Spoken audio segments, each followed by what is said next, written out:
All right, we're live. Let's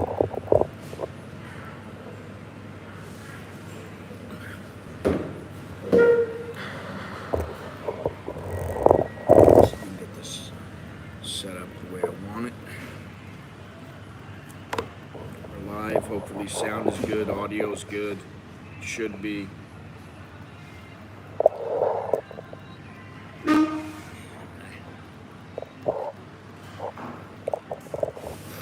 We are at Starbucks, or I am at Starbucks. You are too, if you're watching. So we're at Starbucks, but not Starbucks, the mall Bankaby. We're at Starbucks in Prakanong. And I'm gonna be meeting up with a couple of people today, so that's why I'm here. I'm in the area, so it's easier for me to get to them. And I had some things to do this morning, so that's why I'm here. Anyway, you know, today I was thinking about, actually last night I was thinking about, Thailand is not really, has not yet made a comeback. Good morning, everybody. Sawadee Tong Chow.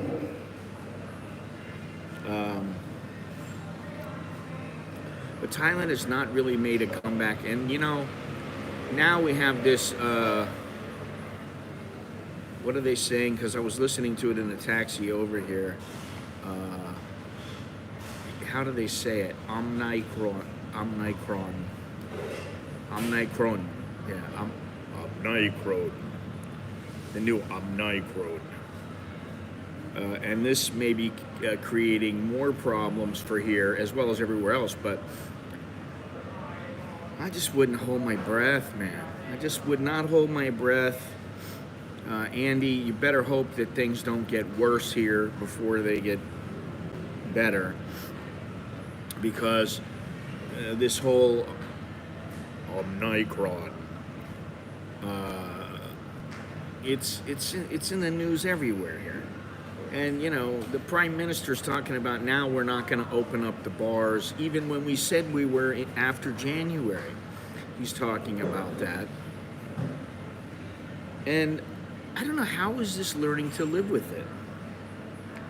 How are we learning to live with it when you're locked down, you've got restrictions, and granted, okay, they extended, we're so lucky, they extended the hours in restaurants that they're allowed to sell alcohol. What good does that do when people are walking around with masks on? How many tourists want to come to town? And it's just one thing after another. And you know, the thing is that I'm looking at the COVID Vax Live. 70% of Thais have been vaccinated, almost 70%. Almost 60% are completely vaccinated. Now, obviously, according to their logic, according to the science, that's a good thing. And you know, I saw a guy yesterday who, I haven't seen him in 2 years, more than 2 years. He's a British guy who I've spoken to many, many times. And I'd heard he went home. He basically had purchased a townhouse with his girlfriend, and he had been working full-time. Then he went to part-time when he got his pension, and he decided he was going to go back, and he wanted to stay 6 months in the UK, 6 months, good morning, 6 months in the UK, 6 months in Thailand. So he goes back, and 3 days before he was set to return to Thailand, they locked down, they restricted the flights, and he was unable to fly here. Then they started making it more difficult to get in, and hence 2 years went by, he hasn't come back. Now he got insurance to come back, but he's wondering, is he going to have to pay more insurance, and what's the deal, yada, yada, yada. We are at a different Starbucks. I know none of the barista. Different Starbucks, different area. I know none of the barista, but there are this place gets pretty busy. Anyway, he's here now, and he's scheduled to go back to the UK in late February, early March. And he's worried about what problems are going to occur in the interim. And this is the world we live in now. This is not normal. This is not learning to live. I don't need to learn shit. That's the thing. I really don't need to learn anything. You have to learn to live with it. Well, I had to learn to live with the flu? Okay. I mean, I guess, I didn't know I had to learn. It was just something that, you just do. You can call it innate if you want, because you're a little kid and your parents are like, oh, you're going to be okay, honey. You just got a little flu. Well, obviously people who are in bad shape, they might have a harder time with the COVID. That seems to be the case. But we're not learning to live with it. This is all bullshit. Really. I'm irritated. I'm always irritated about this. Now, article in the Bangkok Post, no national lockdown, but bars probably won't open. I feel for the people in Pattaya. If ever there was, in my opinion, the perception that, a realistic perception, I might add, that they're trying to destroy the nightlife industry in Pattaya, I don't think there's ever been any other time where it's been more apparent. Just my opinion, of course, but it sure seems like they're not doing anything to help the people there, especially those people. I mean, listen, imagine you're a bar. There's, what's the guy's name? I think his name is Brian, the Night Wish thing. He owns all these bars. I'm sure he's put a lot of time, effort, money into prospering, into growing, into making these bars something. And they just yank the rug right out from under him and just say, basically they're saying, fuck you. That's what they're doing. Now that's just my opinion. I could be wrong. Maybe it's in the interest of safety. But I think that it's gone too far, and I've said this, and I don't know what else I can say. But here's this article, no national lockdown. Oh, thank you. Aren't we freaking lucky? No lockdown. The government will not impose a national lockdown. Like I'm supposed to believe that? Despite overseas concerns about the Omicron variant of COVID-19, but the closure of entertainment venues will likely be extended. Prayut Chan-o-cha said a nationwide closure was unnecessary. The government would cope by continuing to test arriving travelers for the new variant. What about the Africans that supposedly they're after? And there are people calling the article by the Bangkok Post racist. I haven't said a thing because I haven't really read over it thoroughly, but there are people out there that are saying this. Harsh measures are not necessary. There are RT-PCR tests and quarantine is required pending test results. So they're not going to the rapid antigen. So if we're learning to live with it, doesn't that mean we're going to learn to live with it and we're going to have like the same life or a near same life that we had before all this started? Where are the tourists? Please don't tell me that there's lots of tourists here in Thailand, because there are not. I haven't seen.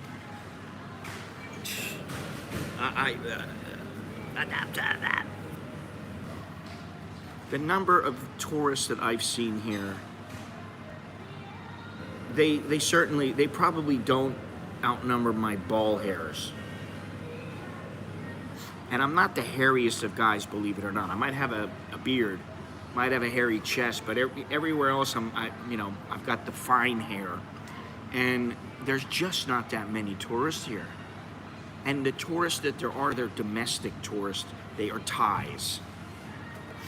They are not a huge number of Americans and Brits and, Yeah, I mean, what good is the vaccine if you can't even open up? You can't go back to the life that you had beforehand. They're so scared that they don't want to open anything.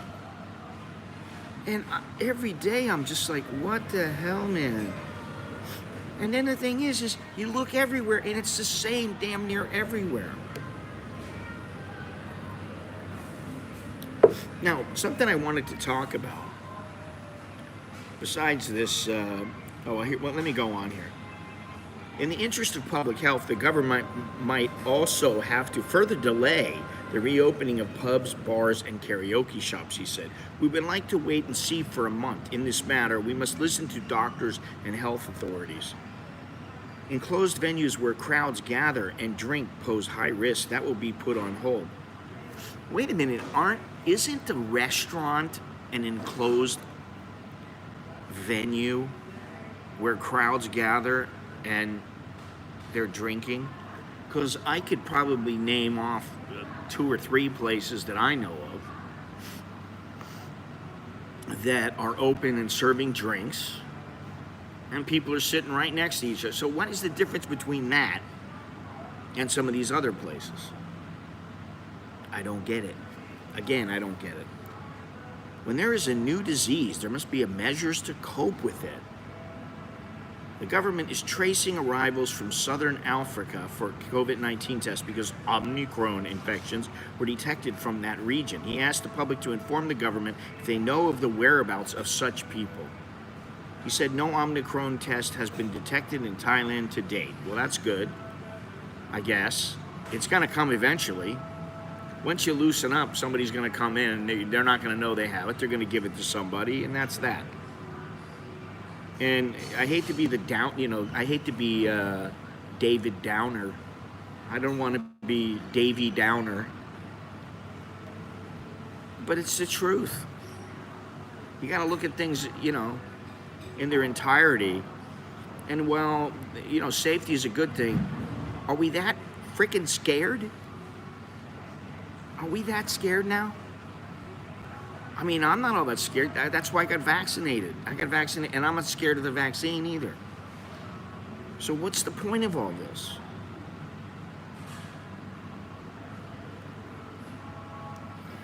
Well, let me see. Maybe I can figure it out here.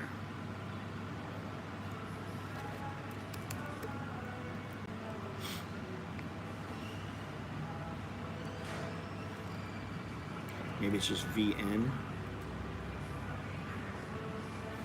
All right, let me see here. Let me see if I can find this. Is there a way to find it? Let's see here. Oh, Vietnam. I will tell you right now, the number of people vaccinated in Vietnam outnumbers the number of people in Thailand. 74.19% of people have had at least one shot. The number is lower, though, for the number of people fully vaccinated. At the current rate, 70% of people will be fully vaccinated in 7 days, which is faster than Thailand.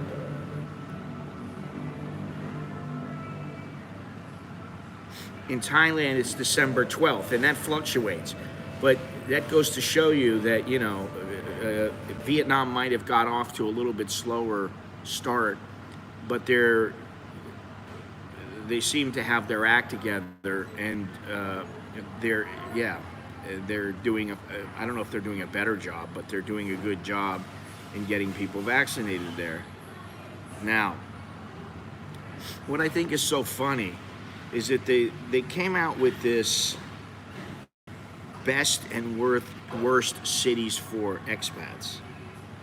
Thailand, Bangkok is number 11. What is Chiang Mai? Chiang Mai is, I don't see it. It's not even in there. I'm sure it has to be in there. Bangkok is number 11. And the top 10 are Madrid, Basel, Mexico City, Prague, Ho Chi Minh is number 6. Singapore is number 5. Sydney is number 4. Dubai is number 3. Malaga in Spain is number 2. And Kuala Lumpur is number 1. This is from an Internations poll, and they do these every year. You know, Thais are pretty obedient to authority for the most part, but yeah, I don't know. I really don't know what it's going to take for things to change and for all this stuff to just stop already. Just enough already. Hey, man, I'm at the point now where it's like, listen, why don't you give it till the end of January and say at the end of January, no matter what the situation, it's our job right now, it's the government's job to get everybody vaccinated or to get as many people vaccinated as they can. I'm not saying force people, I'm not saying make it mandatory, I'm just saying, listen, this is the key. And it may not be perfect, but it's you know, listen, you get vaccinated for the flu, it doesn't mean you're not going to get the flu. It's not a perfect solution. And that's what I think the problem is they want the perfect solution. They want that, like in Australia, it was the zero tolerance. They wanted absolutely no cases, or we're gonna lock down. It ain't gonna happen. Excuse my bad English. It isn't going to happen. Now let's go on here with.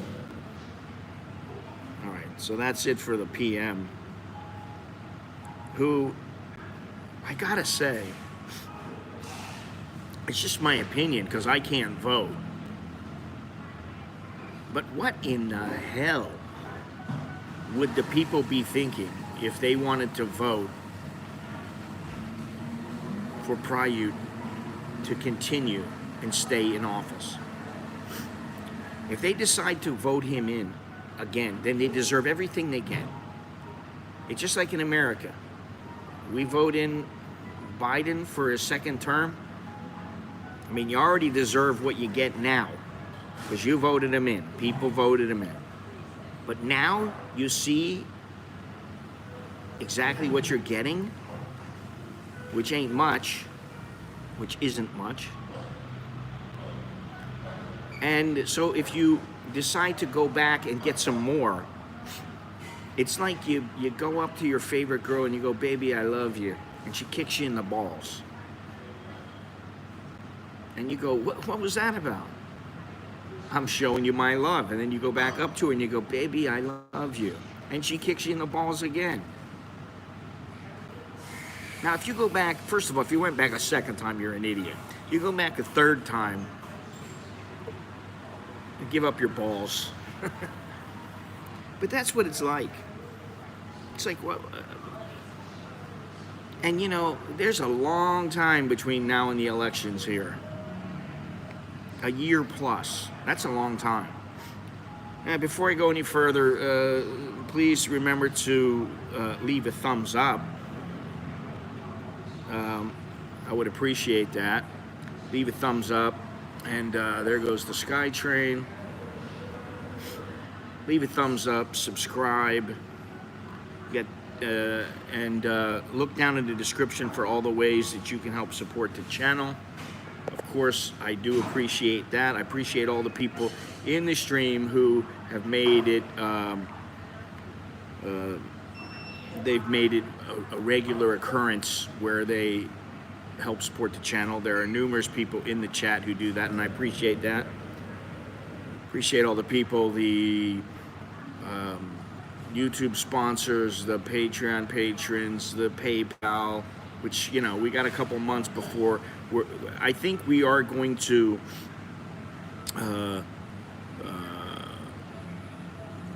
my wife and I are going to register a business here. I think it's imperative that we do that. I don't know what that's going to mean, and you know, I'm a little hesitant about it, but because of the way that the PayPal thing is set up here, and I was thinking about it, and I'm like, man, if they're trying to change Thailand, they're doing a hell of a good job. I don't know if they are doing a good job when it comes to doing a good job, but they're certainly making an attempt to do something. So, you know, hello everybody, hello.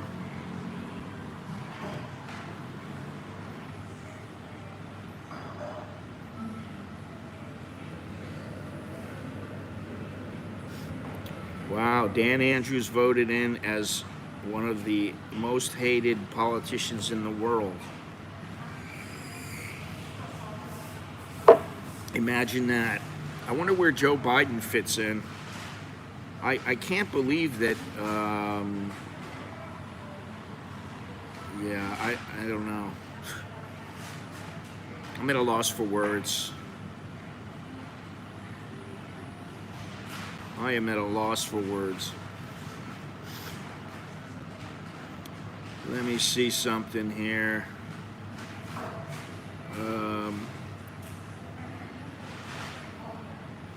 Now, what I find is, you know, here's the other thing.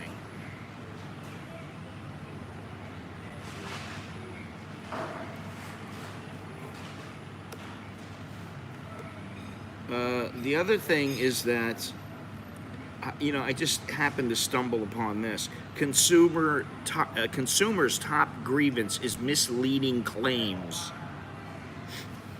Now, what's the poll here? The Ban Somdech poll, released in Chalatsu, which means smart buying. It's a magazine. Over half of Thai consumers have had bad experiences purchasing goods and or services, with exaggerated claims topping the list of their complaints in a recent poll. Out of 1,143 consumers in Bangkok polled between September 22nd and 26th, 54.7% said their rights as a consumer had been violated on several occasions. Chief among their complaints were overstated and or misleading claims of a good and or service, 26.4%, followed by incorrect measurements, substandard quality, expired goods, undelivered orders, and unlabeled products. Now, the only thing that I'm going to say, the reason that I bring this up is not because I want to talk about how bad the service is and when people are buying things retail. The reason is because, isn't that a habit in Thailand? Isn't that something that occurs all the time? And it's not only Thailand. I mean, I could look just about every damn country that you look at. It's the same thing. And it's the government. You know, I'm starting to be like I'm definitely not pro-government.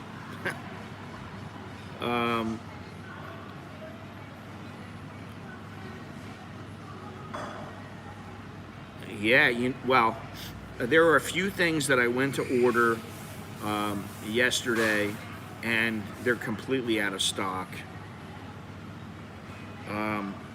And you know, in the United States, I know they're out of stock, and you want to get something fixed, it takes a couple of months. There's a long lead time because people don't want to work and all this other thing. I'm like, what is, you know, it's like why ask why? You know, you go, what is going on with people? What have people become? And it doesn't matter. It is what it is. simple as that. It doesn't matter what they become or anything like that. These are the times we live in. Now, do I need to go on about this at all? They said that electronic appliances are the ones that they want reviewed because things are overstated. Internet service providers, I'll tell you what. I don't particularly like True. I had some bad experiences with them many years ago. And I'm talking about 4, 5, 10 years ago. But they have got their act together now. The internet service that I have is quite good. I use AIS on my phone. And the service from AIS is phenomenal. So I got no complaints about it. And I don't have that many problems with the stuff that I buy from retailers. In fact, I don't think I've had 50% or more. I don't think I've had 10%.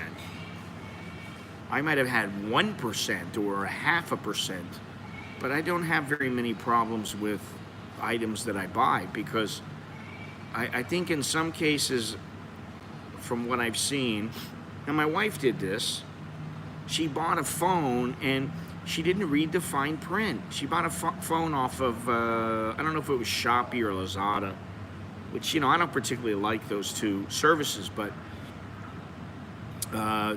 really depends on what you're buying. But she bought this phone for her brother. His phone broke, he needed a phone, and he was asking her if she could get him a phone. And so she gets his phone, she goes, "Look, I'm getting this Samsung." I said, cool, very good. When she gets it, it looks like a Samsung. She said, "This isn't a Samsung." I said, "Well, send it back." Then she looked at the fine print and it said, "This phone is similar to the Samsung, whatever it was." She got some Chinese piece of shit for 2,000 baht or something. And I go, well, that phone's like a 10,000 baht phone. Why do you think you can get it for 2,000 if it's brand new? So, she's had some things happening.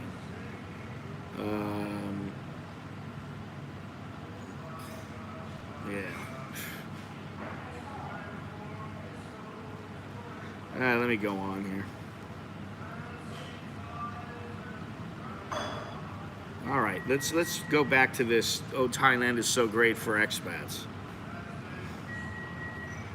And I have really mixed emotions about this, and I think most expats who have lived in Thailand for any length of time have a similar mentality.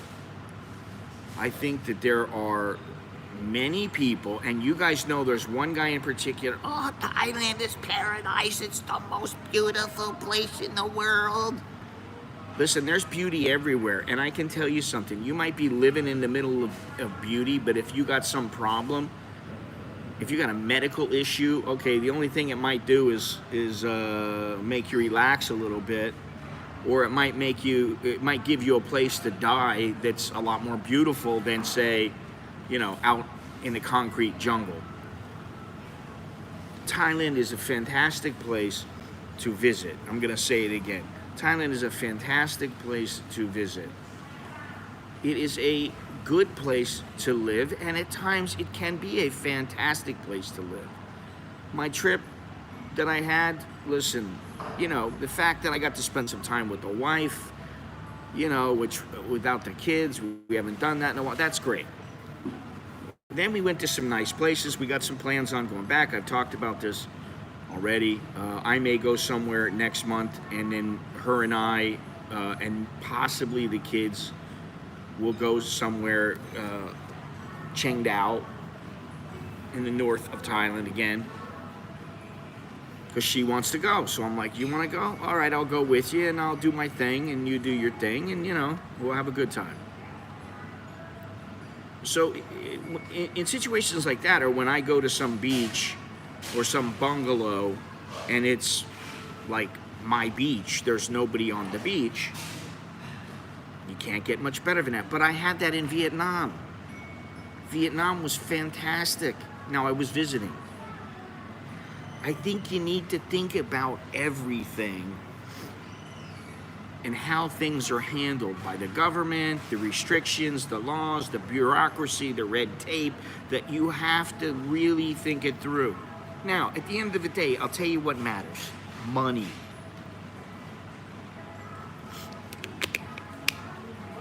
Money's what matters. You know, if you don't have to be rich, but you damn sure ain't gonna be here if you're dirt poor. Those days are gone. You know, you're not gonna be sleeping in a $2 flop house in Khao San Road and going around Thailand for a year. Maybe right now because of the COVID and the extensions. Okay, you might get lucky. But for the most part, you know, those days are gone. Forget about it. You're gonna move over here, get your shit together. And when I came over here, I had a little bit of money. I had money coming in, and I had a lot of freedom because I didn't have a family. I didn't have kids. I had no responsibility back. I didn't have, like, you know, alimony and child support. I didn't have any of that shit. So if you're gonna move here, you better have your shit together, or you better have a lot of freedom, and at least enough money to where you go back if things don't work out here, and then you start up wherever the hell else you want to go. But you know, when I say these things, I say these, you know, take everything with a grain of salt. You can think what you want, but you know, I'm trying to be helpful. I'm not trying to belittle Thailand or say what a piece of shit place it is or anything like that. I'm not trying to do that. I'm just trying to say you better open your goddamn eyes. And you know, Jono has said this to me. A lot of people have said it to me. For the most part, hey, life is easy. It's good here. But, you know, you got some headaches, and you're going to have headaches anywhere. And to me, paradise is a place, or a utopia is a place where you don't have to worry about shit. And I think what Thailand is trying to move forward, as I said before, I thought it was Singapore, the Singapore model before. Now I think it's more the China model, although I think it's a blend of both. And I think the only way they're going to move forward is to crack down on some things. And you can't blame them for it, you know, really. Now, let's see if I can figure this out here. Out of 57 cities, Bangkok was number 11. Last year, Bangkok was number 30 out of 66. In 2019, it was 20th out of 72 cities. The affordability of housing, the ease in finding housing, and friendly locals were the main positive factors for expats living in Thailand. Food is also a huge positive. And if you're in Bangkok, transportation is getting better and better all the time. You know, things take time here, just like anywhere else. For the most part, I'm going to say Thailand is better than China in that they don't generally make something that falls apart in 5 years. They may have some problems with certain things they build, but, you know, they try to get it together. Let's see here. The survey said that finding housing in Bangkok was a breeze. And I agree with that. It is easy if you want it to be. You want to make it difficult. You want to nitpick about every little thing. I mean, you know, you want a good proximity to places that you might like, whether it's in this area, Sukhumvit, whether it's somewhere else. It doesn't really matter. If you want everything that you want, okay, that's understandable. You want to be by the Sky Train, blah blah blah. You might have to take a motorbike that's 30 baht to get to the Sky Train to get the place that you want. there are little trade-offs. But housing is definitely easy, and it's, and I keep telling my wife, I'm like, you know what? As much as we want to have a place, I'm like, why? I like having the freedom to stay in multiple places, go where we want to go. We have that. We're fortunate in that sense. We can do that if we want. We're not tied down to that extent. We do have kids in university, but Alex is in his last year of university. Let's see here. Although it misses out on a place in the top 10 overall, Bangkok comes in a proud third in the Finance and Housing Index 2021, slowly climbing from spot 4 in 2020. It is consistently ranked in the top 5 of this index since 2017. Just over double the global average. Agree completely that it's easy for expats to find housing in the Thai capital, 49% versus 24% globally. Nearly 2/3, 64%, rate the affordability of housing positively versus 64% versus 42% worldwide. A British expat sums it up. Whether you're renting or buying, it's affordable. Hey, listen, you want a place, Nicholas, wants/needs an apartment, and I think it's 4,000 baht. 4,000 baht. So that's coffee for the month, really. Alex is in business management, and Nicholas is in cybersecurity.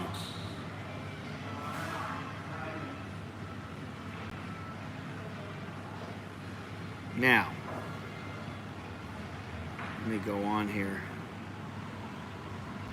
A similar percentage, 65%, is satisfied with the general cost of living in Bangkok, 65% versus 48%, and indeed an above average percentage, 83%, agree that their disposable household income is enough or more than enough to buy everything that they need, versus 77% globally.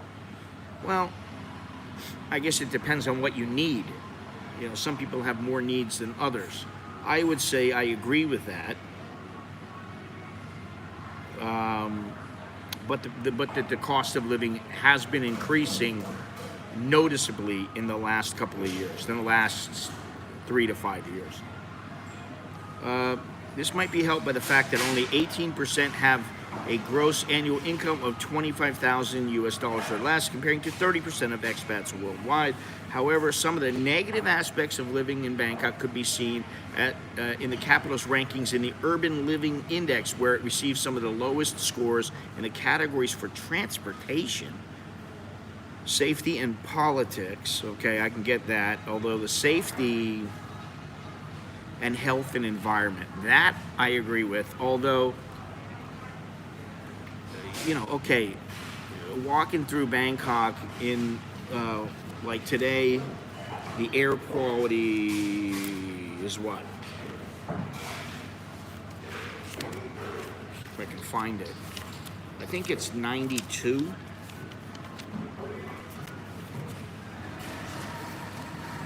See if I can find it.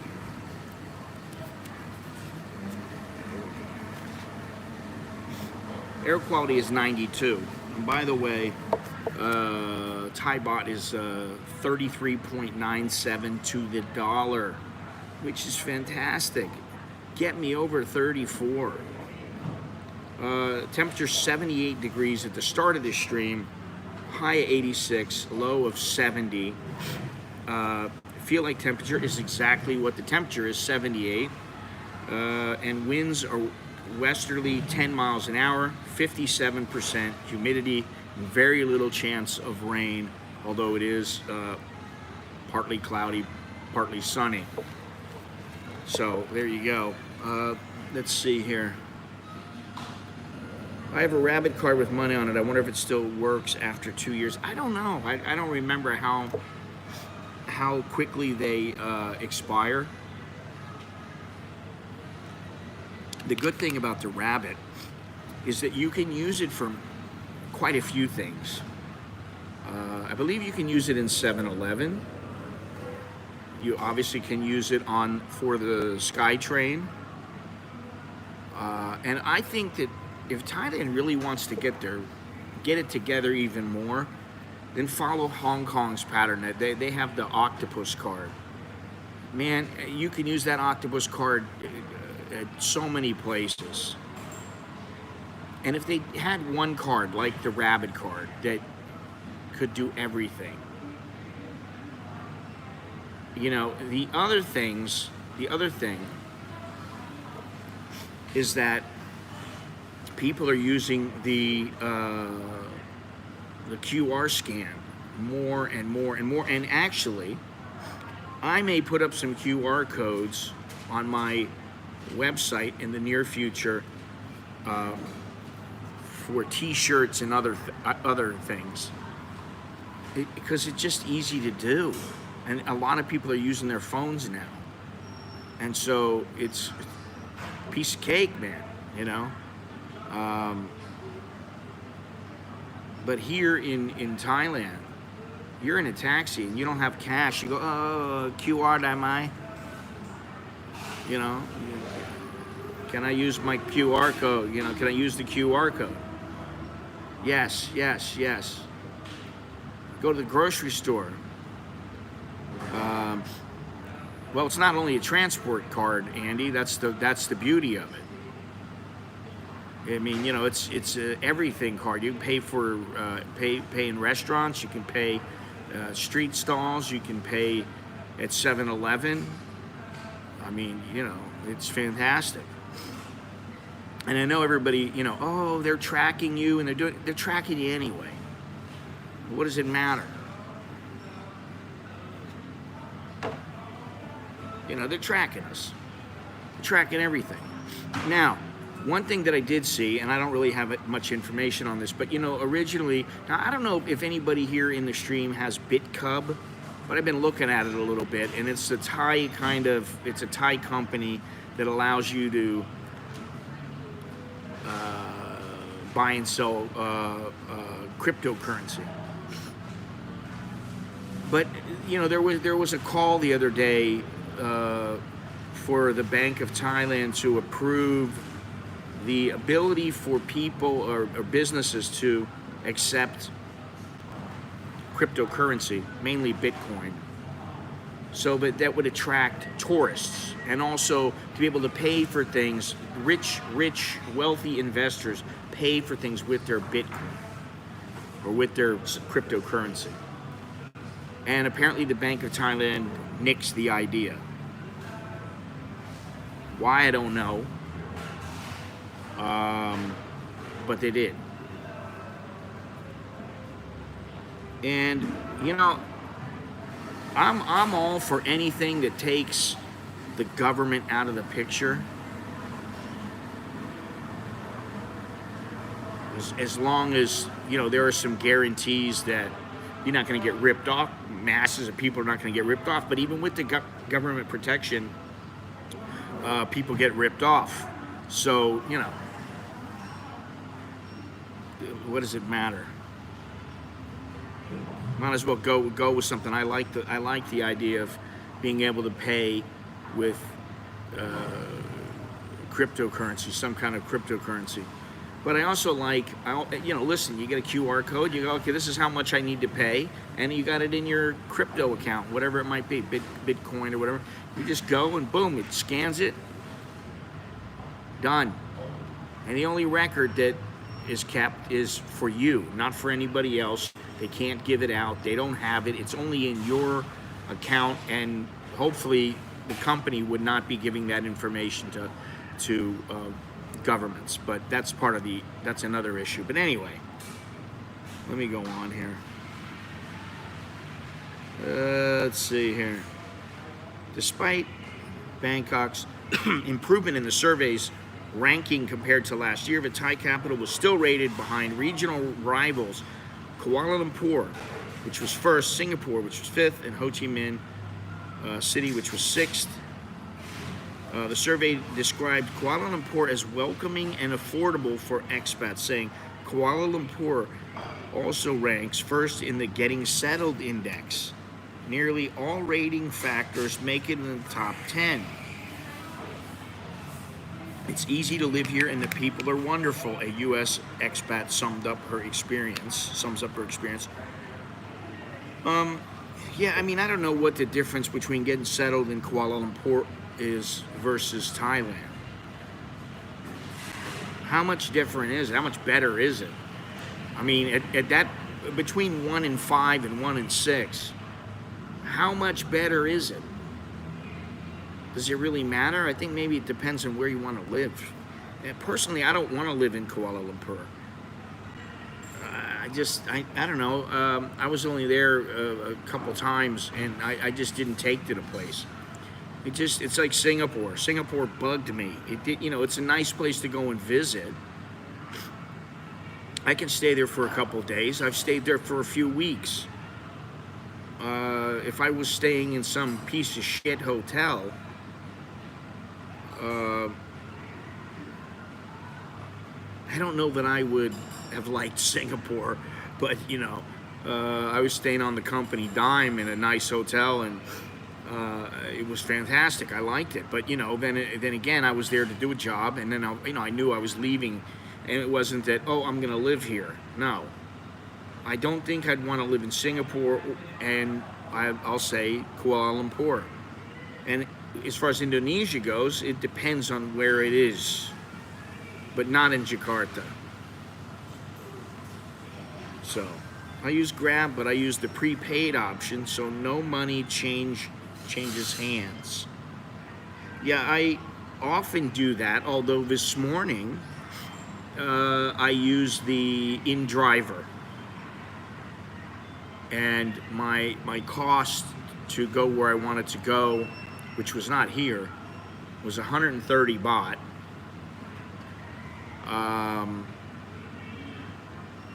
And the cost with Grab would have been 155. So I suspect that those prices will grow closer in time as InDriver gains a little traction here. But if I want to take, let's say I want to take a motorbike from my place to the mall Bankaby, I can get a guy down the street for 30 baht. However, they're not always available. Most of the time they are, but they're not always, and sometimes it can be a bit of a hassle to get one. You call Grab up to get a motorbike, it's like 42 baht. You use InDriver, it's 30 baht. So I think that they're going to take a little bit of Grab's, their piece of the pie. All right, let's see here. All right, we're talking about Kuala Lumpur. Quality of Urban Living Index 41st is the Kuala Lumpur's weakest point. While it lands in 9th place of the leisure and climate subcategory, the results for other factors are rather subpar. Subpar. This brings up a subject that, I'm not a tree hugger. I think most people know that. I'm not some guy who, I'm out to save the world or save the whales and all that. I guess if I was more passionate about those things, I would take the time out of my life to go and take care of those things. Where I think that Thailand has been missing the boat is that prior to the pandemic, their ecosystem, their national treasures, their parks, their oceans, their waterways have gone to shit.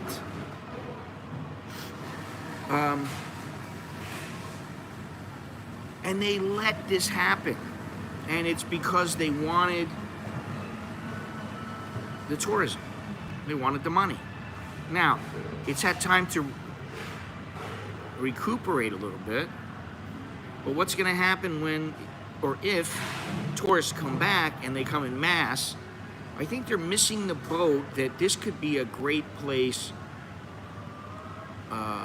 for everything green, if they really wanted it to be. And I think that that would be a major attraction for young tourists, because I think that that's what they're into. I think they're into that whole, you know, the whole green thing.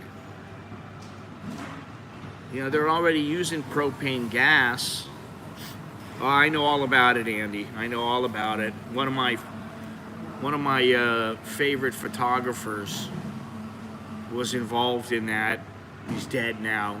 They did a movie about it not long ago with Johnny Depp, Minamoto. He ended up getting the shit beat out of him and going, but he went back again, and they're still doing it.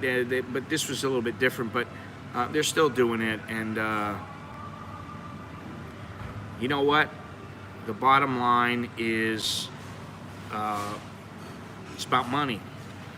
I haven't used Bolt yet, but I heard it's cheaper than Grab. It's a little bit cheaper, but they don't have their act together as much as Grab. There is no prepayment. No, there is no linking your credit card to InDriver or Bolt. I don't know why, but I believe it's because it's a Ukrainian company, and they, for whatever reason, they haven't got it set up, or they didn't the last that I had used them, and I've stopped using them because they had problems with their map. Their map was not all that accurate. Now, what I will say about InDriver is InDriver, their map is more accurate than the mapping system with Grab. I mean, it's not a huge difference, but it is a difference. Like, I can actually pin the exact address where I want them to pick me up. I can move the pin around and do that, and they'll actually come to that address.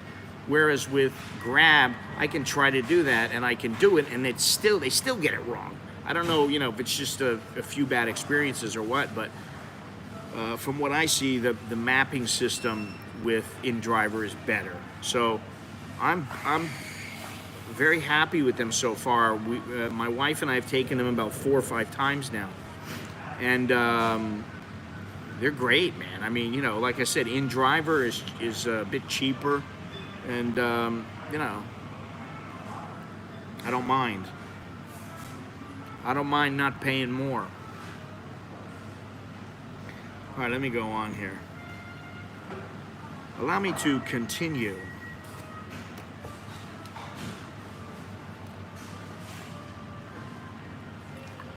Dubai is another place that ranked high. It was number 3.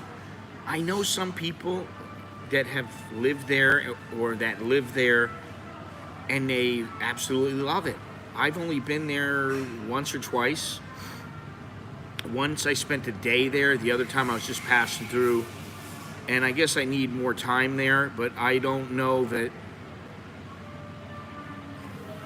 it would appeal to me. I don't know. But, you know, I'll keep an open mind if I go there for any length of time. That's what I'll say. Now, we already talked about the consumer stuff. Just in case anybody wants to know, and I don't know how, I don't know if this is a good thing for them or not, but Laos is opening a Chinese-built railway line, and the service is expected to begin tomorrow. Let me see here. It's a $6 billion Chinese-built railway. That alone scares me. With debt concerns balanced against hopes it could boost the reclusive nation's struggling economy. I don't know how it's going to do that. 414-kilometer route took 5 years to construct under China's $1 trillion Belt and Road Initiative. I got 2 words to say. Fuck China. Analysts have acknowledged the potential economic boost. Sorry, I had to say that. But have queried how infrastructure poor Laos will pay its $1.06 billion debt and whether it's ready to exploit the state-of-the-art transport system. What are they going to do? All the Laotians are going to be using this train service? I mean, how cheap do they have to make it for them for it to be affordable to them? How many tourists do they have going there that are going to be using this? I don't know how they're going to do it. And anytime I see China's involved, all I think is those two words I just said. Listen. I'm not gonna start ranting. Hey, I'm gonna say it again. Now it's 10 o'clock. I've been streaming for 1 hour. We got 40 people watching. We've had almost 50 people just today. 17 thumbs up. Wow. If you don't want to watch or you don't like it, then don't watch. If you like it, please do me a favor, leave a thumbs up. It's free. Unlike down in the description. So I appreciate that. And subscribe. That also is free. And you don't have to turn on the notifications if you don't want. I don't turn on any of my notifications because I don't want to be bothered. But I do know when, you know, that those channels pop up. And then, you know, consider becoming a sponsor of the channel. It's as little as $1.99. I mean, come on. I don't do this for free. You know. It's a business. It ain't UNICEF. That's Joe Dirt. I always liked that. I thought that was a great thing that he said there. You can even buy me a coffee. Yeah. I think that's allowed. Buy me a coffee, yes. And I have cryptocurrency. You want cryptocurrency? I need to get them all up on my website, the crypto, because I got crypto and I want to start to get into it a little bit more. Let me tell you something. I don't know what it was like point something zero or 0.013 or something in Bitcoin. I had a certain amount of Bitcoin. I cashed it out, and it was 3,620 baht. That was almost 4 years ago. You know how much that would have been worth right now? I was kicking myself when I saw it. I'm like, you dumb sumbitch. Almost 26,000 baht. I'm still kicking myself for it. I am. I'm kicking myself because I had a couple $100 in there. That you know, listen, that would have been several $1,000s that I lost out. You know, so hindsight is 20/20. But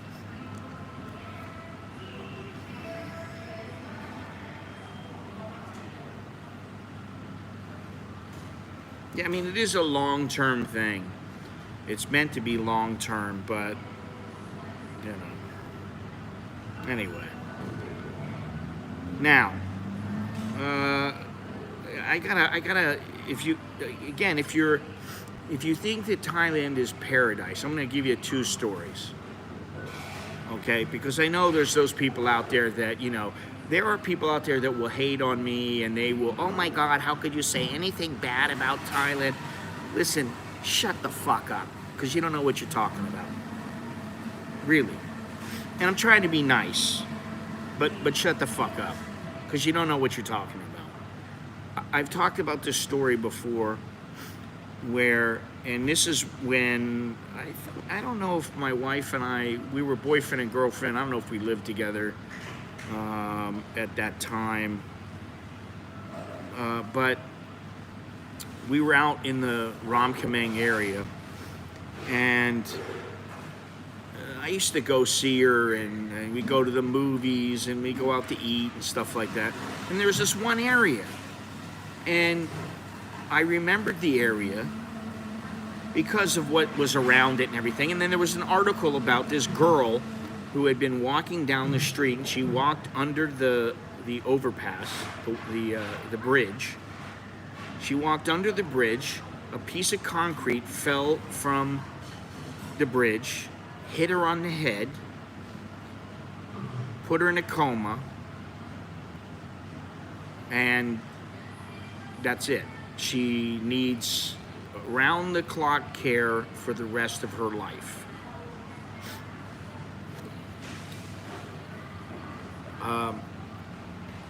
She got something like 300,000 baht. That's like $10,000. That's it. It's not going to cover her care. That's what she got. Now, when I fell, I'm going to tell you 3 stories, because when I fell, it wasn't my fault. The fire extinguishers, none of them were filled. All of them were empty. And the end doors were locked because they're scared that people are going to run out on their hotel bill. The doors were locked, so you couldn't go down lower. You couldn't get out. Up top, you can get out, but they had locked the fire escape, so no one could use the fire escape. So when there was a fire, nobody could get out. I was stuck on the 4th floor with my wife, my pregnant wife, my very pregnant wife, and with Alex, who was a little baby. I couldn't get out. I tried getting out through the smoke, couldn't get out. They gave me a rope because they don't have any way to get you down. They give me a rope and the freaking rope broke. And then I was in the hospital. It's ruined me. I mean, it's ruined my body. I mean, it did cause a lot of damage to my body. Of course, when everything happened, they said, we're going to take care of everything. Don't worry. Then they came back and they said, well, no, we're not going to take care of everything because we didn't know your bill was going to be that much. We're only going to cover up to 30,000 baht. And the bill was over 150,000. And I told them, piss off. So now I got the last story.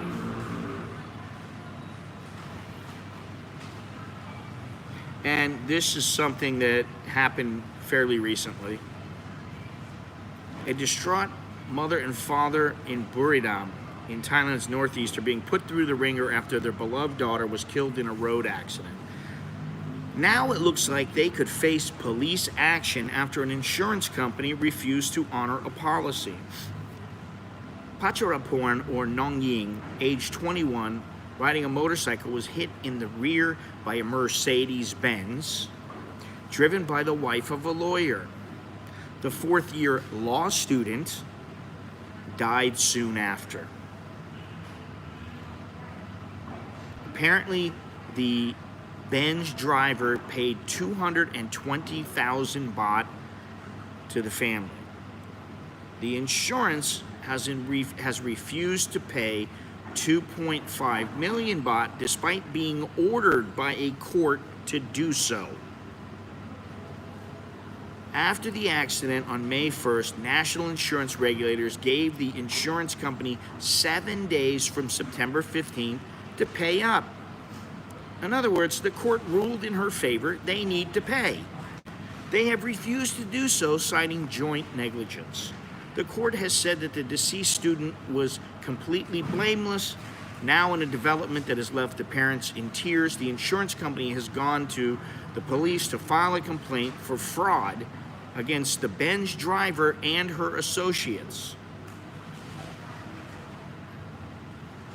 There are fears that the mother and father of the deceased will face not just failing to get the money that is rightfully theirs, but could wind up prosecuted also.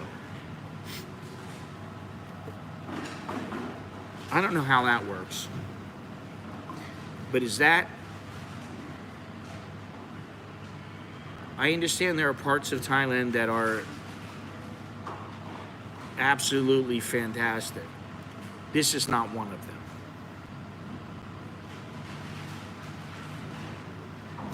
For the insurance company to deny this family what is rightfully theirs, what is legally theirs, they need to be put out of business and be made to pay. They need to have their bank accounts froze. and they need to be told, unless you pay this up, we're going to suspend your license and you're going to be out of business.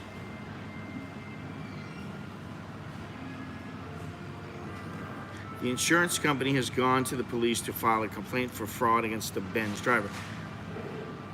That's the fine print used to the insurer's advantage. Perhaps it's women drivers, such as this one, being sued for fraud by her insurer. I don't get this. What fraud? I don't know. So, you know.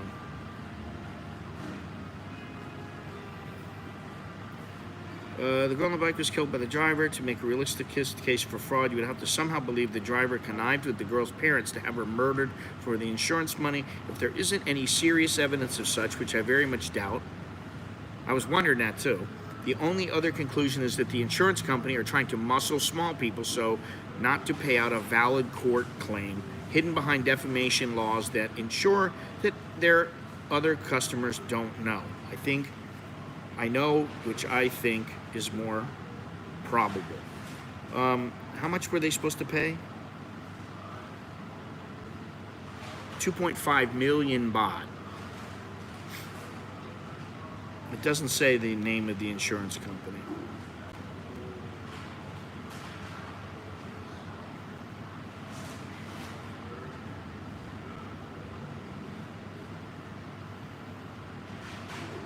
Yeah,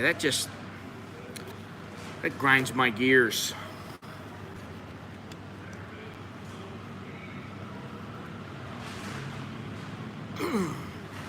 Really grinds my gears. And you know why? She died. I didn't die. I could have died. I was in a coma for 4 days. I didn't walk right for a year. Now, would money have made my physical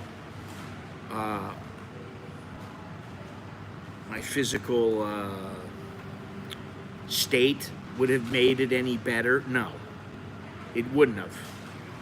But it sure in the hell would have been nice to have that money from them to pay the bill instead of me paying the bill myself. I'll take $150,000 in my pocket as opposed to the insurance company's pocket or the hospital's pocket, when all I did was wake up and there was a fire and they don't even have fire extinguishers that work. And this was not a bad place. Yeah, listen, I don't want to talk about the Omicron, I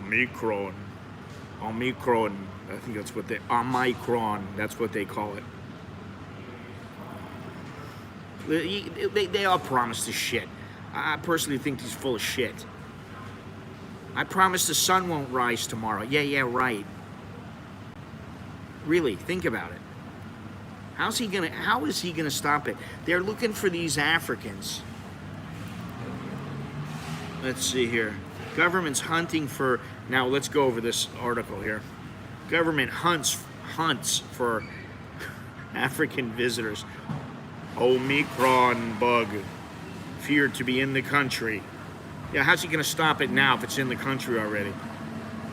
The Immigration Bureau and Ministry of Public Health are tracking down about 783 African travelers who have entered Thailand since November 15.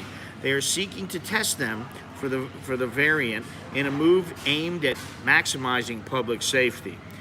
The visitors are believed to be in major tourist destinations, including Bangkok, and authorities are trying to reach them and ask them they undergo a test to find out if they have the new strain. Are they going to ask them, or are they just going to tell them, come with us, you need to be tested? That's what I really would like to know. That what happens if they go, nah, I don't want to be tested? Are they just going to deport them? Don't panic. The police are urgently working together with the Ministry of Public Health to take care of this matter. I don't mean to be facetious, but does anybody just think that governments are completely full of shit? Is it just me? I mean, really, because I don't think it is. I just think they're so full of shit. They'll say what you want to hear. Oh my God, Ebola's in Thailand. Oh, don't worry about it. We've got the vaccine for that, and you know, even if you get it, you've got 3 years before you're going to get sick. So we'll take care of you. Don't worry about it. We're going to give you the vaccine. You're going to be A-okay. Oh, yeah, I believe you. I don't believe a freaking word they say. And it's not about a Thai thing. It's a government thing.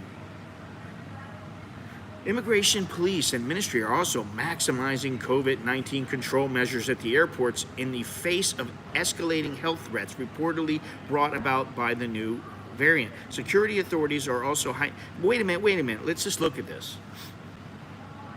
Immigration, police, and the ministry are maximizing COVID-19 control measures at the airports in the face of escalating health threats. Now, when I came into the Bangkok airport and when I left the Bangkok airport, this is just last week or a few days ago, I left 1 week ago.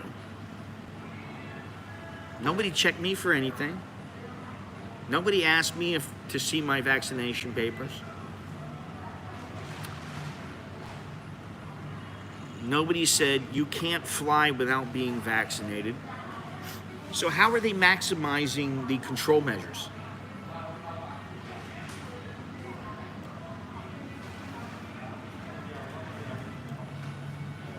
Yeah, I don't even know what to say. Really, I don't know what to say.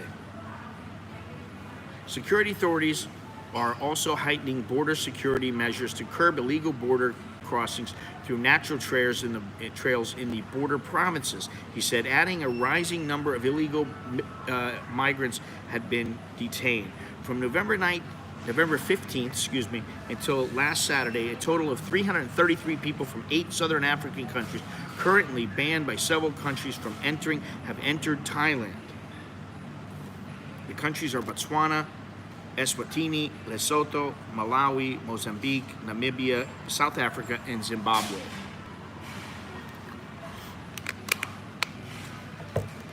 Okay. Thailand has imposed a similar travel ban on visitors from these countries starting on Wednesday. Of the 333 people, 3 had already left Thailand. 23 had been contacted through mobile phone texting and requested to undergo an RT-PCR test for COVID-19. The test is being offered for free at state-run hospitals. For more information about the specific COVID-19 testing requirement, the African visitors are encouraged to call the hotline 1442. Those who refuse to comply with this requirement may face legal action for violating Thailand's communicable disease control law. Now,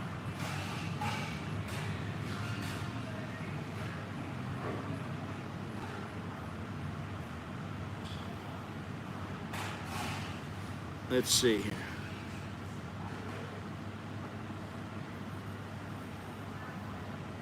They're seeking to test them. So in other words, they really are not allowed to say no.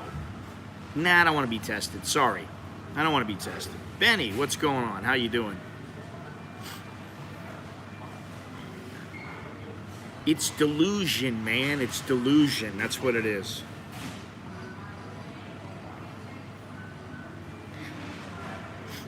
You know, there's a lot to be said. I don't believe in religion in the way that some people do. I'm not a real religious guy, but man, money being the root of all evil.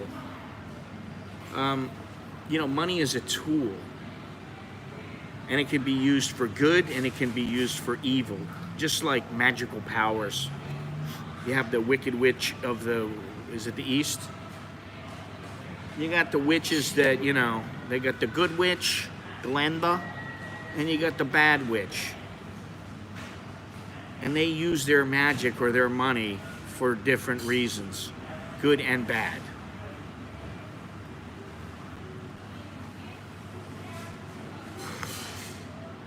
Well,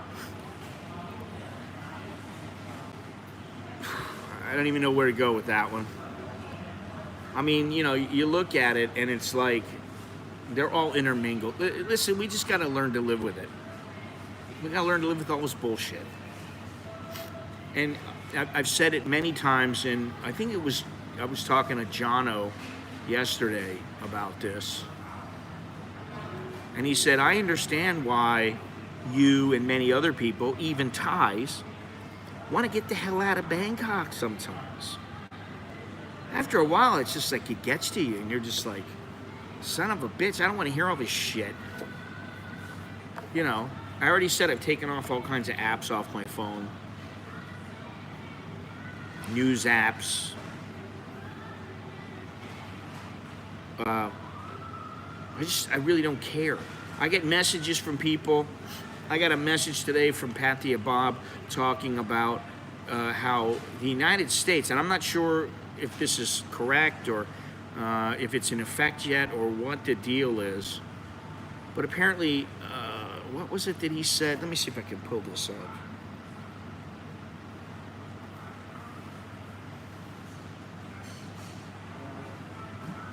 I'm going to give a big shout out to Mr. Andy today because thank you very much, Andy. Appreciate it.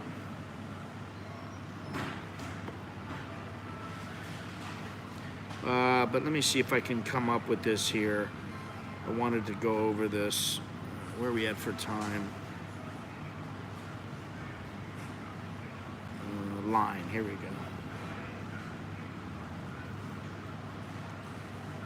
Give me the beach bar and rainforest anytime. Exactly.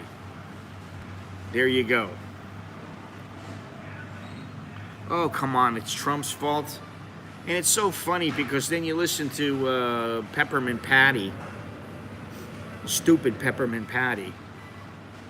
As opposed to the Charlie Brown smart Peppermint Patty. You listen to the dummy. And she's talking about how, oh, yeah. How can you, they're asking her, how can you say that Trump is to blame for all this? She doesn't know what to say. Let me go. Oh, here we go. All right, now we got it. Well, first of all, yeah, I forgot all about this one. Let me see if I can pop this out. Entertainment venues reopening in January may be delayed again.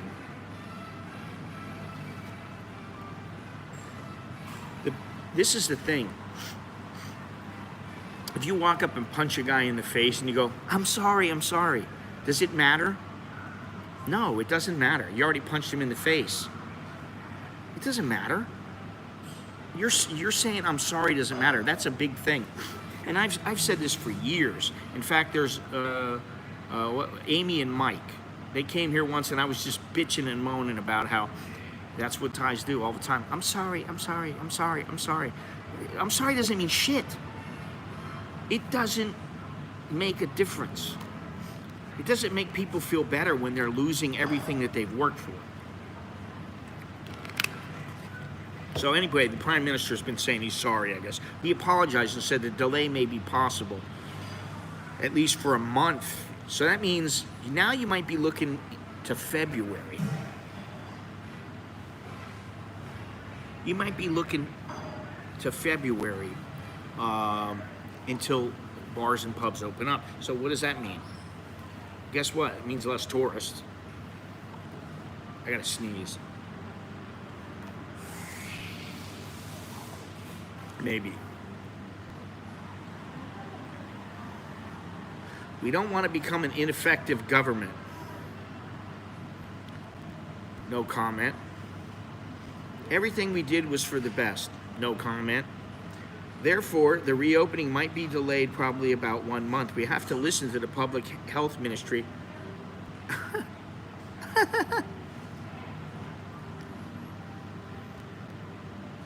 I'm not going to say anything.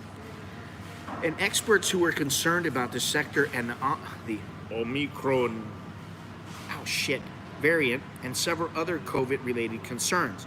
Meanwhile, the cabinet has ordered related departments to continue to consider financial support and remedies for these activities and businesses already. Okay, well, I'd like to see that happen.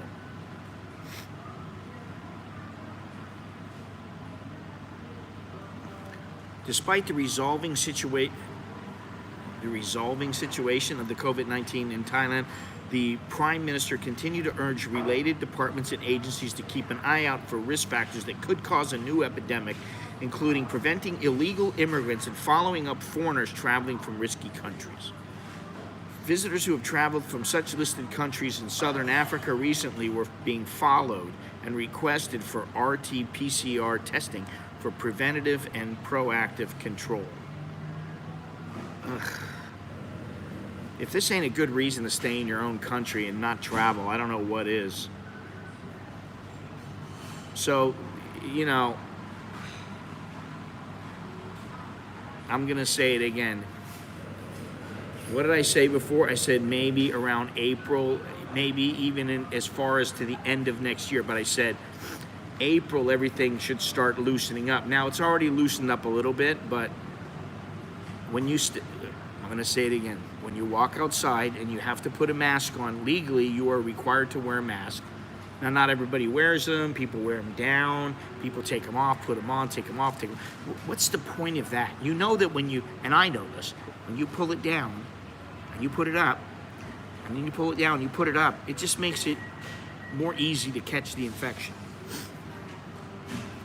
You're rubbing it all around, you know. When I grab my beard, if I got a little of that stuff on there and I touch my eye, what does that do? I gotta wear the body condom? Is the body condom next? That's gonna be my next stream. Is the body condom the next step for global citizens?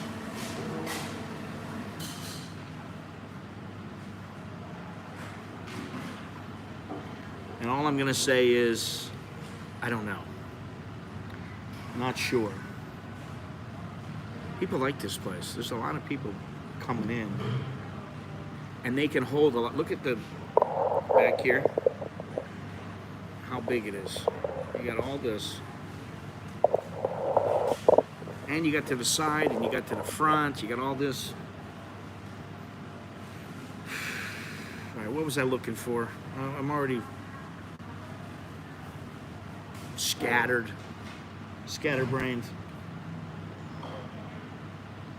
All right, oh, the third, yeah, okay, I already talked about that. The third, okay, all right.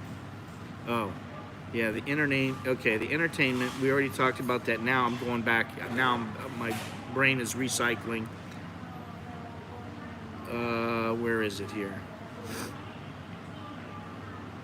Under the new rules starting early next week, international travelers coming to the U.S. will have to test within a day of the departure, regardless of vaccination status, rather than the 72 hours currently required for vaccinated travelers. The new testing rules will apply both to U.S. citizens and foreign nationals.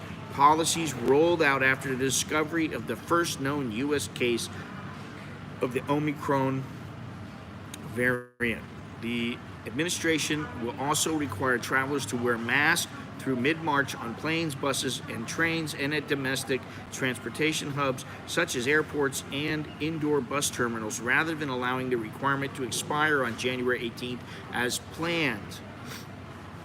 Fines will continue to double their initial levels, with a minimum fine of $500 for non-compliance and up to $3,000 for repeat offenses.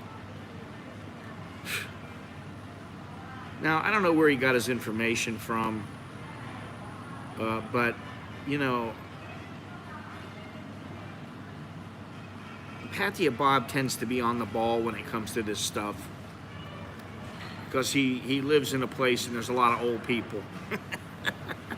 Nah, he tends to be on top of everything. When it comes to this, I guess he's interested. He hasn't got sick of it. I tell him I'm sick of it all the time, and I am. Sick and tired of hearing about it. What happens when they have the anal variant? Everybody's going to be lined up like in China, with their asses up in the air and a cotton swab up their ass. You're going to see hot chicks, 400-pound men and women. You're going to see skinny, fat, fit, unfit, healthy, stinky, smelling good. You're going to see all types. Butts up in the air, cotton swab in the ass. That's what, if it continues this way, that's what's next. Oh my God. Uh,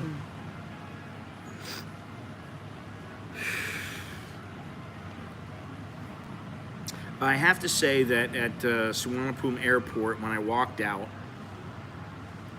of the one door that they have open,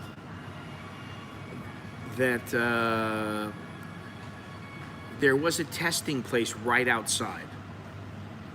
And there was only about a dozen people sitting there. And I'm like, okay. I took a picture of it, but let me tell you something. If passengers are required to get the anal swab because they have the anal variant, the anal only variant, I'm not going to travel because I don't want to have to do that. But I will go to the airport and take photos because I want to have that. I want to remember that for the rest of my life. I'll always remember the idea of the Chinese travelers. You go into one particular city. I don't know if they're still doing that. But can you imagine that? They're all bent over, butts up in the air. We're medical professionals. Don't worry about it. And then whoa. Don't I get a little reach around? Do I get a little glass of wine with that or what?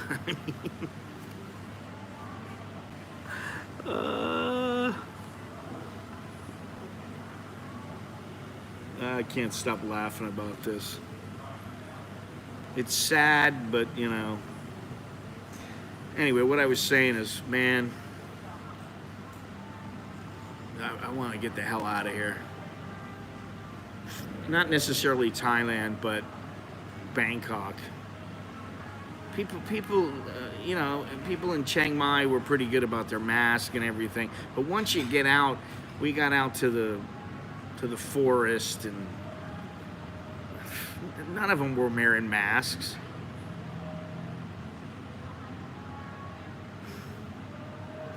Doesn't the air conditioning provide ventilation, which is what's supposed to help stave off the virus because it gets stagnant wherever it's sitting? I mean, I know that there are doctors that on a molecular level, they know a lot more than I do. But like when it comes to common sense, I think some of them are still a bunch of dumb fucks.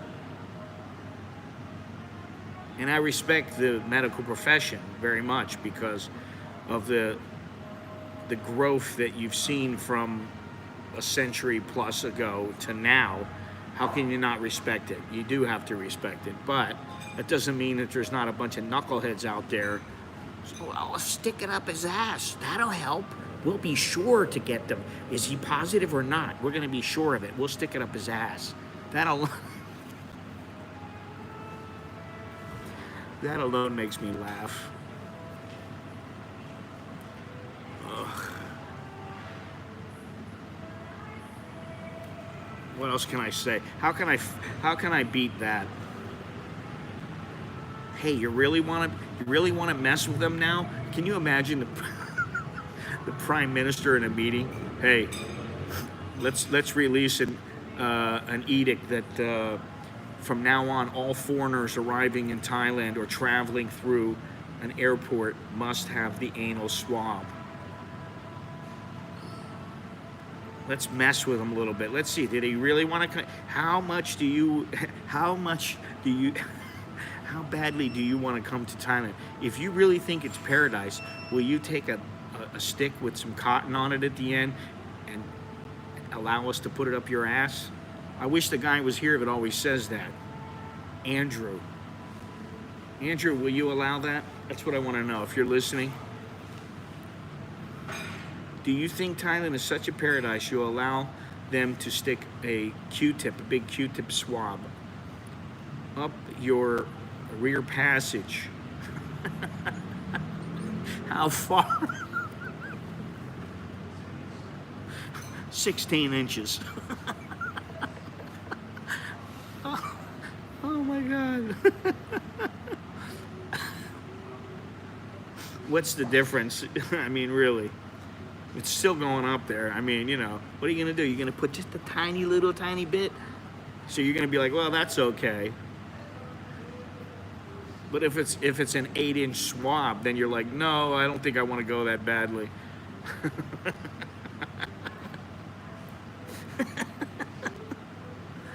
Oh man. Yeah, there you are. I'm doing good, like always. I'm in paradise, man. Now that's the question I wanna ask you. That.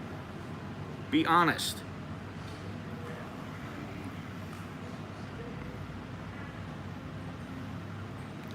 Be honest there, Be Free Asia. Are you willing to come to Thailand if they have to stick a cotton swab up your rear passage and do an anal swab?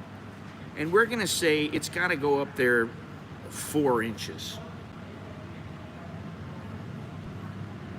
Is Thailand paradise enough for you to allow that? That's gonna be their new travel motto. How badly do you want to get here? Oh my God. That's what she said. Just a tip. I don't want any more. It's too big. How badly do you want to come to paradise? That is a question. Can you see that on like a billboard or something? Some guy bent over with looking back at the doctor going, oh man. He's looking back at the doctor with the thumbs up. I'll be in paradise in a few minutes. Oh, God. A medical professional. We're gonna say a medical professional. But not female.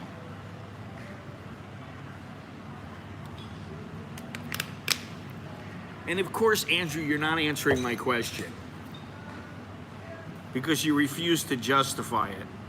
You refuse to justify your comment of Thailand is paradise. Oh my God. That's the thing. Would I do it? I guess it depends. Hell no, I wouldn't do that. But it's paradise, man. Thailand's paradise. It's paradise. Come on, dude. Listen, if it was done in the privacy of a doctor's office, like, they had a bunch of doctor's offices at the airport, and it was like this much, just to like a little rim job. I'd be like, if it was, it was the difference between me being able to come back and stay and see my family and live with my family or not, I would do it. But if it was like, okay, listen, this is gonna hurt a little bit. This is like the size of a cucumber, a big cucumber, and it's gonna go up there about 9 inches. Hell no. Family or not, I'd have to be like, let's just wait a little bit longer and find a alternative solution. Oh my God. I mean, I can't believe I'm thinking these things. It always comes down to why towards the end of the stream does it always come down to the ass and to shit? It almost always does. I don't know why. I think it's just a funny subject.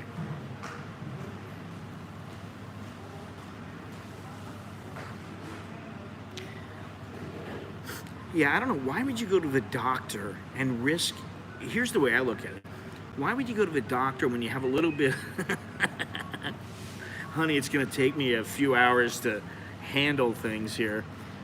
Why would you go to the doctor for a runny nose or a cough when you know that if you go in and let's say you have a false positive, that you're going to spend 2 weeks in wonderful quarantine paradise.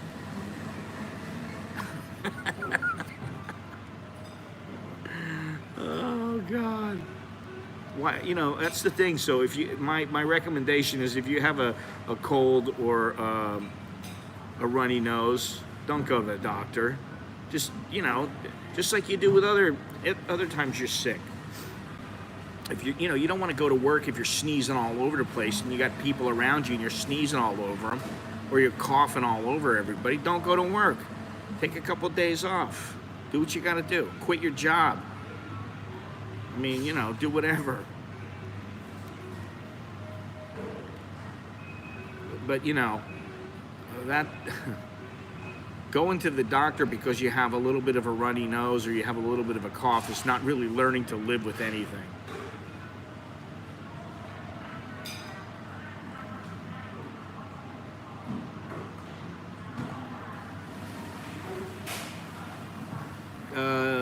Just today already, and it's 20 to 11, 69,116 people have been tested.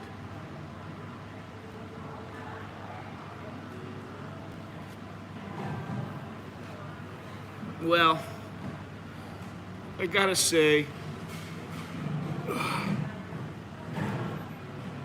you know, I've considered it, and that's about all I've done.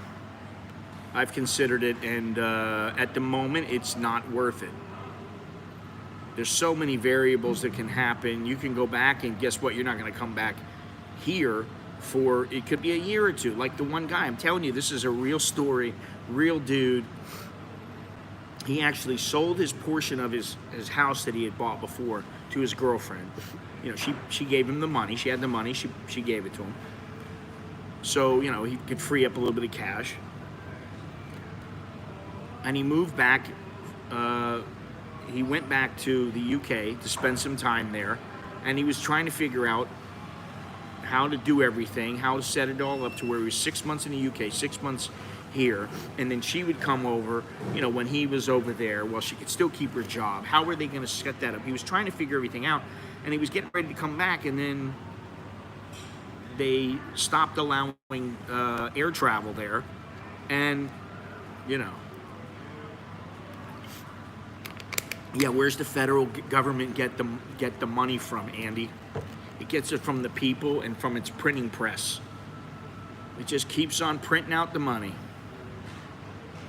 You know.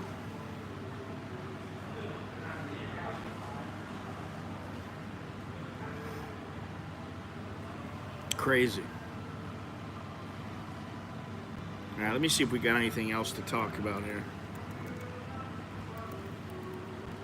I think I can't outdo the I still think it would make for a great promotional brochure or like a billboard where you see some guy's ass cheek and you can see like the guy with like you can see the swab and he's looking back going, I tested positive. I'm going to paradise. Come to Thailand. What a laugh that would be.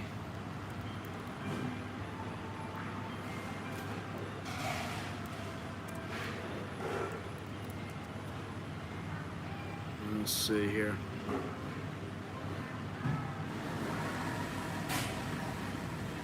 You know, every freaking media has advertising.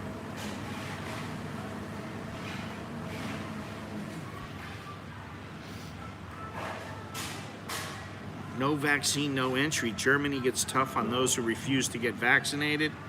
I guarantee you that's coming.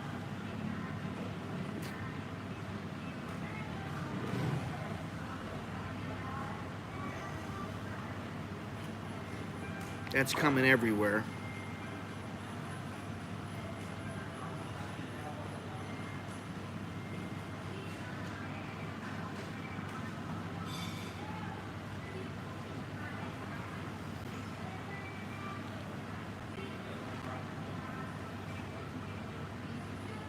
Travelers from 26 nations temporarily banned. Well, that's not here. That's Malaysia.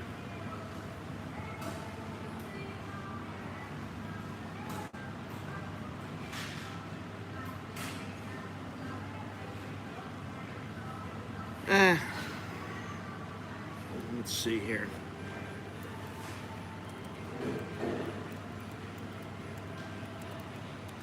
Shit.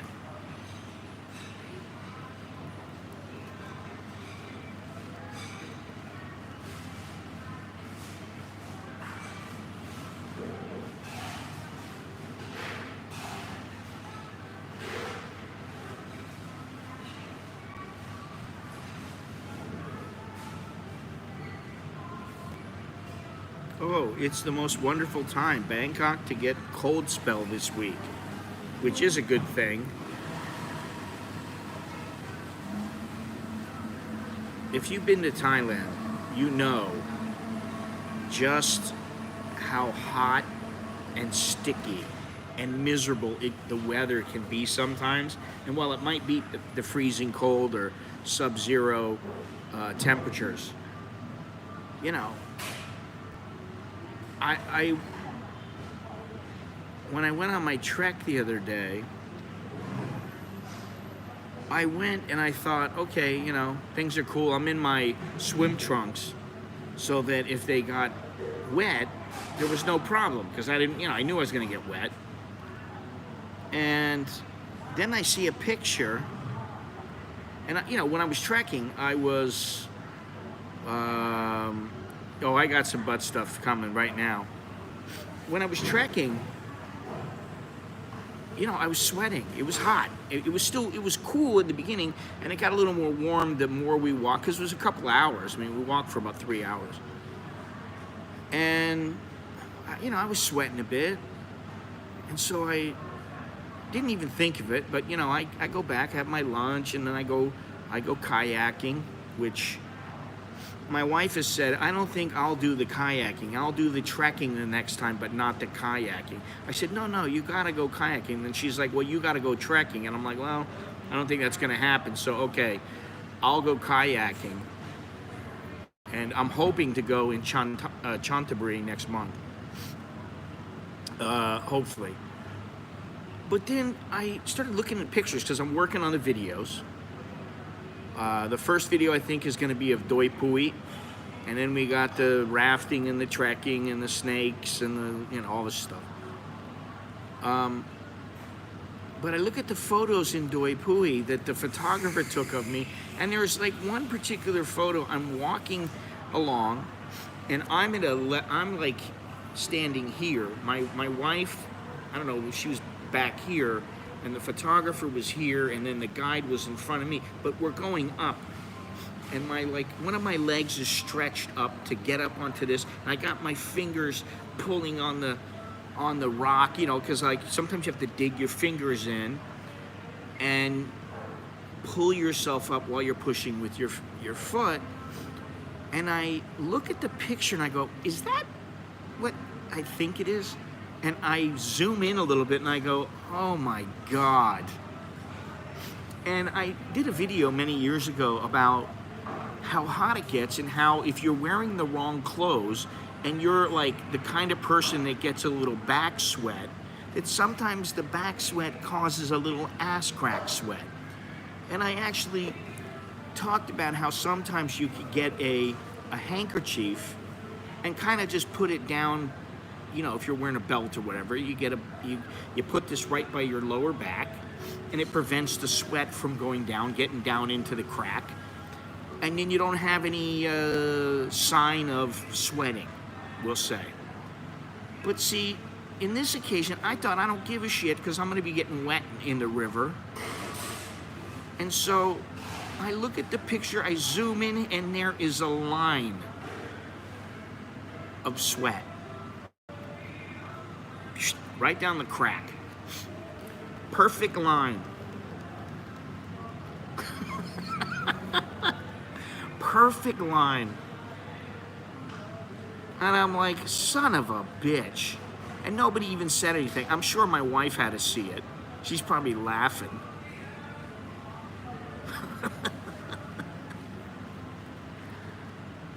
And then the guide was like, do you want to go swim in there by the waterfall? Let me take some pictures of you. I said, oh, okay. Sounds good to me.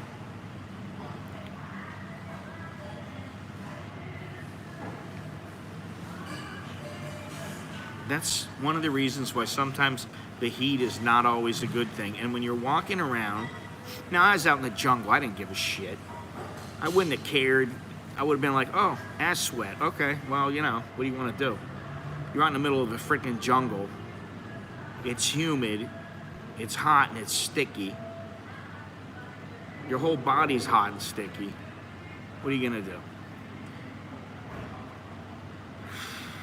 However, if I was, let's say, walking down the street and I was going to go into Emporium or M. Courtier or the Mall Bangkok, and I was going to be walking around in Starbucks or in the mall, and I've got a big line of ass crack sweat, then, you know, that's a little bit too much. That's just a little too much. William, do you not listen to the stream?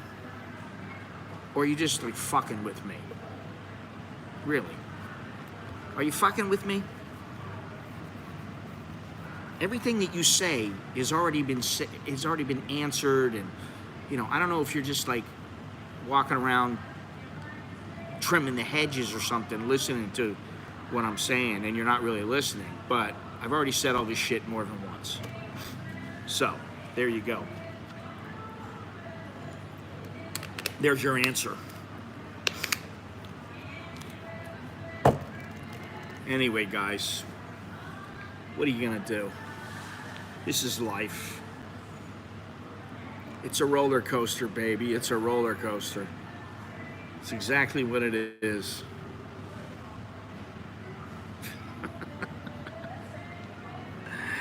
Oh, God. I don't know when I'm going to stream again. I got to get some videos done. I'm supposed to meet up with Mr. Longhorns, and maybe we'll meet up with Jono. I don't know. And Mr. Longhorns will be gone from Thailand in a couple of days. I was telling my wife, I'm like, what am I going to do? I'm like, I'm going to have to call up one of my other buddies. You know, like an actual expat who's been here a long time. You know, and the thing is with Billy is I almost consider him an expat now because he knows his shit, he knows his way around, you know. But both him and Jono kind of live like Americans. They live like foreigners here. And I don't think I really do most of the time. Although, you know, visiting Starbucks, all right, yeah. But it is comfortable. It's more comfortable than most places that we go. So that's why I go. And, you know, I like my American food once in a while. Did I have American last night? No, I did not. I had Sai Ua, which is Chiang Mai sausage. We brought a couple packages of the sausage back home. Among other things, we had fruit shipped. We had all this stuff sent to the house.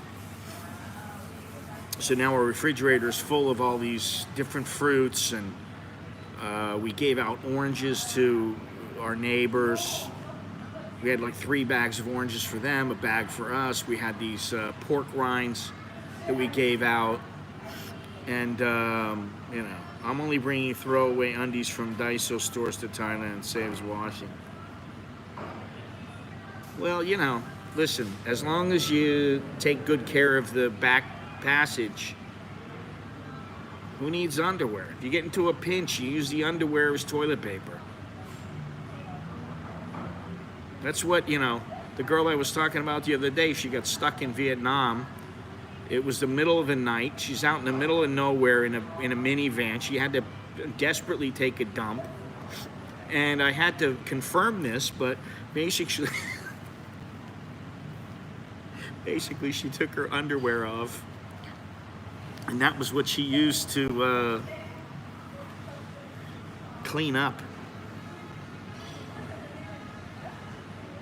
You know, you got to do what you got to do. Banana leaf, rose bush, whatever it takes.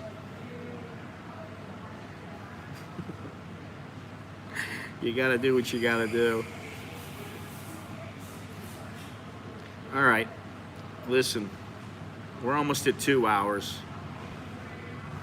I appreciate everybody watching. I'd appreciate more people leaving a thumbs up. We got 50-something people watching, only 33 thumbs up. I got no idea how many thumbs down, and quite frankly, I don't really give a shit. I do like that. I think they should just take both buttons away. I don't care if you like my stream or not. It doesn't. What does it really matter? You know, I mean, people. I'm sure there's people watch that don't like me, and there's people who don't watch that do like me. So what does it really matter? So appreciate the thumbs up. Subscribe if you've not subscribed already. I've been considering, and I haven't done it yet, but I have been considering making, hey, what's up there, my two bot? I have been considering making the chat subscriber only, because if you're not subscribed, why, why, I guess, it might not be the best move, though. I don't know. I got to think about it, because then there are people that they might want to chat and they don't want to subscribe because they're not sure yet, but it might happen in the future. I don't know. It depends. YouTube's always doing new stuff and coming up with ideas, and so we'll see. But appreciate the thumbs up. Appreciate you guys watching. Get yourself a t-shirt. Sign up for the membership for YouTube. You can do it right. There should be a join button right down below the video.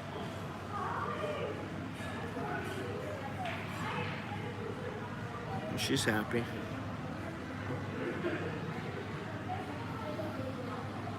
Very happy girl. Thank you, William. Yeah, you can join down below. You could become a Patreon patron. You can also go, there's a link down there, buy me a coffee. Like I said, you got this cryptocurrency. There's so many ways. And, all I can say is I'm counting the days until I slow down with YouTube. And I mean that. And I haven't said that really in a while, but I've got an end date and a magic number in mind for myself, and once I reach those, it is a pain in the balls to always carry around, even your phone, to carry it around and hold it up and be shooting people and stuff like that. So enjoy it while you can. Yeah, there'll be some other things I'm doing. Visit my website at americaninbangkok.com. I don't usually pimp my shit out all that much, but I am now, because I figure, why not? You can buy me a coffee down below. I said that already. Cryptocurrency. You can get one of my books. Fortunately, those are still selling pretty good. They can always sell better. And that's it. I do a little on social media, but trying to get away from that shit. I want less, not more. More specific, more targeted, better stuff, and less bullshitting around. But, occasional stream bullshitting around is fine. It's all in good fun. So that's it. That's all I got to say. Anybody else got anything important to chime in with? Let me know. Leave a comment. Do whatever. And I will see you guys when I see you, which who knows when that'll be.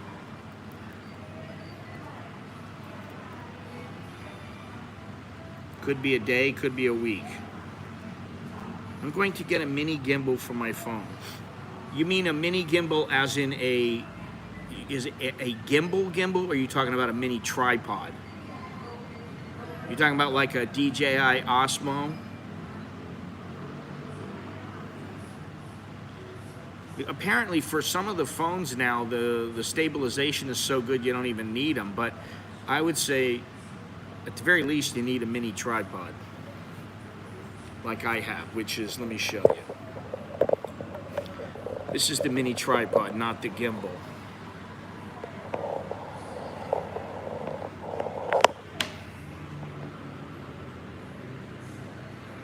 And I like this one because of the metal. It's all made of metal. not plastic. And you know, it's adjustable. This is what I do every time I start streaming and stop streaming, unless I'm on the gimbal and the Osmo DJI Osmo. And I don't know that I'm going to be needing the DJI Osmo as much, because I don't think I'm going to be walking as much, because I need to let my hips rest, recover from that trek. I'm still not recovered, and I don't want to ruin my hip and have to go in and get another hip replacement, or I don't know what they can do, but I don't want any problems with my hips. And you know, yeah, gimbal pocket one folds down inside of your pocket. Which one is that? I haven't seen that. The one that folds down in your pocket. The one that I have, you could put it in your pocket, but it's a little bit big. You know. They have the Osmo one that has the camera right on it. That one's pretty small. Yeah, that's pretty small.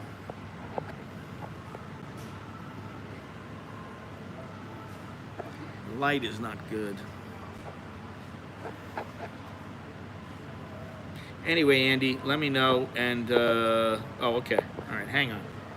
We're hanging on. Is that a gimbal in your pocket, or are you just happy to see me?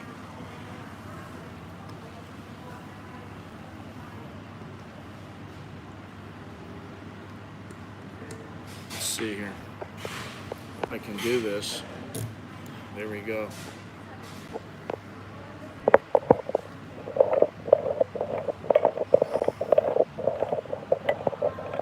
In Bangkok in 5 days' time. In Canterbury for Christmas, you might hear, hey, Chowderhead or Chowder Eddie. I think that's a pretty good one too, Chowder Eddie. And I still want to get one. Despite the fact that I don't think I can go down the Ping River. There are other rivers I can go down. And you know what? There is something, oh, okay. Jishun Smooth X Phone Gimbal. Jiyun. Okay. I have one of those Jiyun gimbals, but man, that thing is just finicky as hell. It's a bigger one. It's one like a DJI Osmo. It's finicky as shit, and I haven't used it in a long time now. You know, like I said before, the other day, I'm trying to get to where I don't carry around a lot of stuff. I mean, look, like today I got my laptop, I got my phone, I got my tripod, I got my charging cables, I got my cable that charges the laptop, I got my backpack. I don't want all this shit anymore. I really don't. I want GoPro, a small camera like Olympus Tough, I think it's the Tough 6 or the Tough 5, and that's about it. I don't want to carry any more shit around. And me and my wife are like, what are we doing? And she had to go somewhere today. She had to go on a one-day trip today, and she's carrying her backpack, and she's like, God, this is heavy. I'm like, well, there you go. That's the new way for me. I got a minimalization. I want to get rid of all my shit. I want to get rid of all my gear. Anybody needs any gear, let me know. I got all kinds of stuff. I'm gonna get rid of it, a lot of it, and just have like the bare bones minimum, because I'm carrying around too much stuff all the time. So anyway, all right, I think I've talked long enough. Rambled on. Till next time, I'm Scott. I'm an American in Bangkok. Chok D, Jerk and Mai. All right, I'll talk to you guys later. See ya.